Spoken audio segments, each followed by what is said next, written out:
हमारे पास में कुछ बहुत अच्छे से अपने भीतर उतारिए। आपको लगता है मेरा पति बहुत मेहनत करता है और उसका कोई फल नहीं मिल रहा, बहुत परिस्थिति नीचे जाती जा रही है, खूब डाउन होते जा रहे हैं, हमारे पास में कुछ भी नहीं है। यहाँ तक कि मेरे पास इतना भी नहीं कि मैं सीहोर कुबेरेश्वर धाम भी चले जाऊं और रुद्राक्षोत्सव की कथा सुनकर।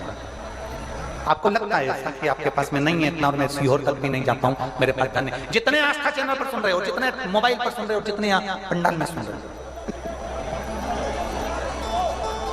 आपको लग रहा है मेरा ये काम नहीं हो रहा, मेरे पास में इतना नहीं है, मेरा बहुत व्यापार कर रहे हैं पर आ ही नहीं रहा, धन कहीं से नहीं आ रहा, बहुत टेंशन में जीवन चल रहा है। तब 7 बेलपत्र लेना है। कितनी बेलपत्र लेना है? 7 बेलपत्र में से सबसे पहली बेलपत्र घर से जब चलो तो घर के पास में जो घर के अंदर रसोई घर में मटका होता है, क्या बोलते हैं यहाँ पर, हंडा, मटका, गगरा, घड़ा, जिसमें तुम पानी भरते हो, टंकी, बाल्टी, जो भी होता है रसोई घर में जो पानी भरते हो तो पीने के, हंडे में, बॉटल, उसमें टंकी में, जिसमें भी तुम भर के रखते हो, एक बेलपत्र उस हंडे के पास में, मटके के पास में वहां रखना है। घर से उसी मटके में से पानी लेना है, उसी हंडे में से एक लोटा जल लेना है, उसको लेकर जाना है। एक बेलपत्र वहां रख दी, बची कितनी? 6 बेलपत्र में से चलते चलते एक बेलपत्र पानी लेकर जब जाओ तब एक बेलपत्र बेलपत्री के वृक्ष के नीचे बेलपत्र चढ़ा के उस पर जल चढ़ाना। 6ठी बेलपत्र, जल को पूरा मत चढ़ाना, जल लेकर चढ़ाना। 5वें नंबर की बेलपत्र नंदीश्वर के पास में, जिस नंदी का पांव ऊपर की ओर हो, एक पांव नीचे दबा रहता है, पांव ऊपर वाले पांव के पास में एक बेलपत्र रख देना। 5वें नंबर की बेलपत्र वहां रख दीजिए। 4थे नंबर की बेलपत्र अशोक सुंदरी वाली जगह, हमने कई बार आपको अशोक सुंदरी का स्थान बताया। ये जलाधारी, यहाँ जो बीच में से जल बहता है, बीच में एक मोटी लाइन होती है, अशोक सुंदरी। 4थे नंबर की बेलपत्र यहाँ रख दीजिए, थोड़ा सा जल समर्पित कर दीजिए।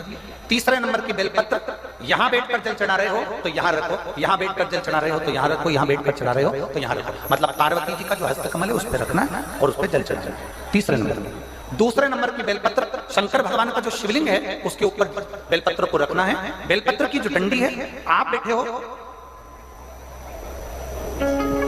हो वहां पत्ती का मुंह होना चाहिए, डंडी का मुंह तुम्हारे ठीक विपरीत। बेलपत्र यहां रखें, 2रे नंबर जल चढ़ाएं। एक बेलपत्र जो 7वें नंबर की है, उस बेलपत्र को जो जलाधारी है, जल चढ़ाने वाली, उस जलाधारी का स्पर्श कराएं और उस बेलपत्र को वापस लेकर उसमें से थोड़ा सा जल उस जलाधारी में डाल दें। उस बेलपत्र को, जो 7वें नंबर की बेलपत्र है, उसका स्पर्श केवल जलाधारी को कर बाबा से विनती कर उस बेलपत्र को किसी भी दिन आप अपने घर में लाकर रख लो और कुबेरेश्वर धाम आप आना चाहते हो, बाबा से विनती कर आना, बाबा ऐसा धन देना कि मैं वहां जाकर लोगों को पानी पिला सकूं, बिस्कुट खिला सकूं, ऐसी कृपा करना। ज्यादा दूर का नहीं सोचना, नजदीक। 7 बेलपत्र का उपाय,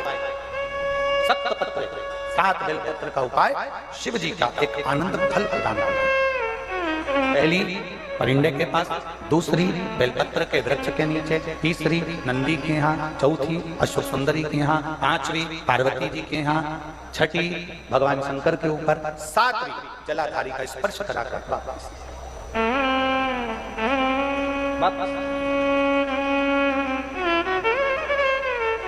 जल कितनी जगह चढ़ेगा? जल कितनी जगह चढ़ेगा? केवल 5 जगह पर। एक बेलपत्री के पेड़ के नीचे, 2रा अशोक सुंदरी की जगह, 3रा पार्वती जी की जगह, 4था शिवलिंग के ऊपर और 5वां जो जलाधारी है ऊपर, उस 5 जगह पर एक ही लोटे में से थोड़ा थोड़ा जल वहां चढ़े और बाबा से विनती करना है आपको, बाबा मेरा ये दुख है आप मिटा दें, बाबा मेरा ये कष्ट है समाप्त करना, बाबा मुझे सीहोर पहुंचना है, कुबेरेश्वर धाम जाना है, रुद्राक्षोत्सव में लोगों को भंडारा खिलाना है, बाबा इतनी झोली भरना मेरे दाता, मैं स्वस्थ होकर कुबेरेश्वर धाम की धरा पर पहुंच सकूं। ऐसी कृपा उससे विनती करो, विनय करो, निवेदन, उससे प्रार्थना करो, झोली पसार कर प्रणाम करोगे, वो देखा देख खाली नहीं छोड़े। शिव कथा का बेटियों, बेटाओं, मेरी माताओं, मेरे भाई, मेरी बहनों, एक बात बहुत सावधानी से सुनना। नवरात्रे आते हैं, नवरात्रे आते हैं, नवरात्रे में आप माता रानी के व्रत कर लेते हो, जोत जला लेते हो, माता रानी का व्रत करते, उपास करते, जागरण करते, जोत जलाते, पूजन करते, निवेदन करते, और अभी फिर चैत्री नवरात्रे आएंगे, आप फिर आराधना करोगे, फिर साधना करोगे, फिर जोत जलाओगे, फिर माता रानी को याद करोगे फिर व्रत रखोगे। आप कितने भी व्रत करो, आप कितनी भी जोत जला, आप कितना भी जागरण करो, पर 4 लोगों के सामने जाकर ये कभी मत कहना कि मेरे जैसा व्रत कोई नहीं कर सकता, मेरे जैसा जागरण कोई नहीं कर सकता और मेरी जैसी जोत कोई नहीं जला सकता। ये अभी मत कहना।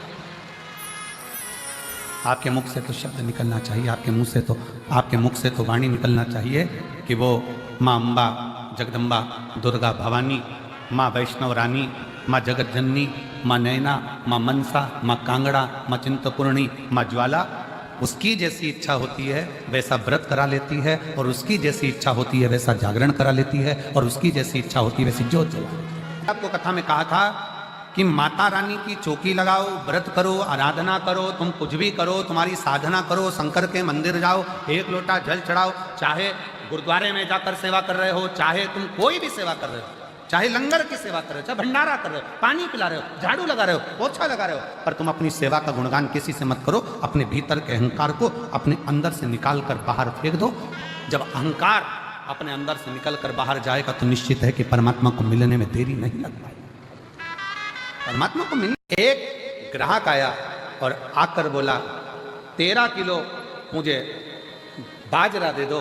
बस नानक देव जी की बुद्धि में वो 13 ऐसी चित्तवृत्ति में आया कि अब जो सामान लेने आता है, नमक लेने आया तो 13 किलो, चावल लेने आया तो 13 किलो, बाजरा लेने आया तो 13 किलो, आटा लेने आया तो 13 किलो, दाल लेने आया तो 13 किलो।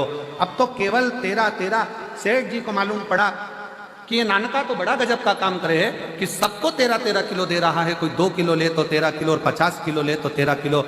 नानक जी के पास आकर सेठ जी ने पूछा, ए नानका ये क्या कर रहे हो, सबको 13 दिए जा रहे हो।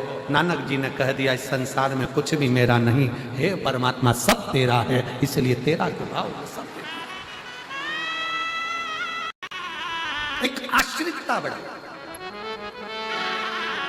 लोग कहते हैं शंकर जी पे चढ़ाया गया 1 लोटा जल क्या करेगा। हम कहते हैं ये पत्र तुम्हारे पास ही रह जाते हैं, हम लेकर नहीं जाते। हम जहां की कथा करते हैं वहां के पत्र वहीं रहते हैं, उसमें उनके मोबाइल नंबर भी रहते हैं, एड्रेस भी रहता है। जाओ